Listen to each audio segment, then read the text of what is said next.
വിദേശ സ്വകാര്യ സർവകലാശാലകളെ സ്വാഗതം ചെയ്തുള്ള ബജറ്റ് പ്രഖ്യാപനത്തിൽ എതിർപ്പുമായി എസ്എഫ്ഐ.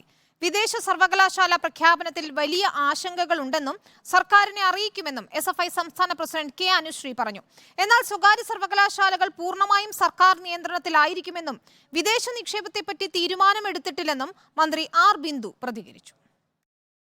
മുൻ നിലപാടുകളിൽ നിന്ന് പിന്നോക്കം പോയാണ് ബജറ്റിൽ വിദേശ സർവകലാശാലകളെ സ്വാഗതം ചെയ്തും സ്വകാര്യ സർവകലാശാലകൾ പ്രഖ്യാപിച്ചുമുള്ള സർക്കാർ നീക്കം. വിദേശ സർവകലാശാലകൾ കൊണ്ടുവരുന്നതിൽ വലിയ ആശങ്കകളുണ്ടെന്നും സർക്കാരിനെ അറിയിക്കുമെന്നും എസ്എഫ്ഐ.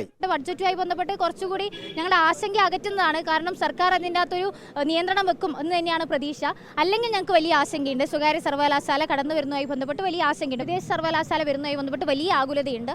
അത് അംഗീകരിക്കാൻ പറ്റാത്ത നിലപാടാണ്. ഞാൻ ഈ പറഞ്ഞതുപോലെ ഭാവിയിൽ ഞങ്ങൾ കാണുന്ന എല്ലാ ആശങ്കകളും സർക്കാർ ബഡ്ജറ്റിന്റെ കൂടി അടിസ്ഥാനത്തിൽ ചർച്ച ചെയ്യാൻ താല്പര്യപ്പെടുന്നുണ്ട്. അത് ഭാവിയിൽ ഉണ്ടാകും. എന്നാൽ കടുത്ത നിയന്ത്രണങ്ങളോടെയാണ് സ്വകാര്യ നിക്ഷേപം സ്വീകരിക്കുന്നതെന്നും വിദ്യാഭ്യാസ സ്ഥാപനങ്ങളുടെ പ്രവർത്തനം വിപുലപ്പെടുത്താനാണ് നീക്കമെന്നും ഉന്നത വിദ്യാഭ്യാസ വകുപ്പ് മന്ത്രി. സർക്കാർ എയ്ഡ് നൽകുന്ന എയ്ഡഡ് സ്ഥാപനങ്ങളായും എയ്ഡ് നൽകാത്ത അൺഎയ്ഡഡ് സ്ഥാപനങ്ങളായും 80% ഉന്നത വിദ്യാഭ്യാസ സ്ഥാപനങ്ങൾ കേരളത്തിൽ പ്രവർത്തിക്കുന്നുണ്ട്. ഇപ്പോൾ തന്നെ അവയുടെ സേവനം കൂടുതൽ വിപുലീകരിക്കാൻ സഹായകരമായ വിധത്തിലാണ് സ്വകാര്യ സർവകലാശാലകളെ കുറിച്ചുള്ള ആലോചന മുന്നോട്ട് വയ്ക്കുന്നത്.